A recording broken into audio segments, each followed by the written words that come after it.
Pentagon redogjorde den 14 januari för den nya informationen de fått tillgång till om spänningarna mellan Ryssland och Ukraina.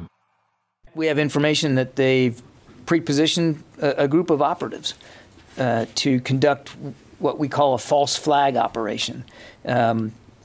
An operation designed to look like an attack on them or their people or Russian-speaking people in Ukraine, again as an excuse to go in.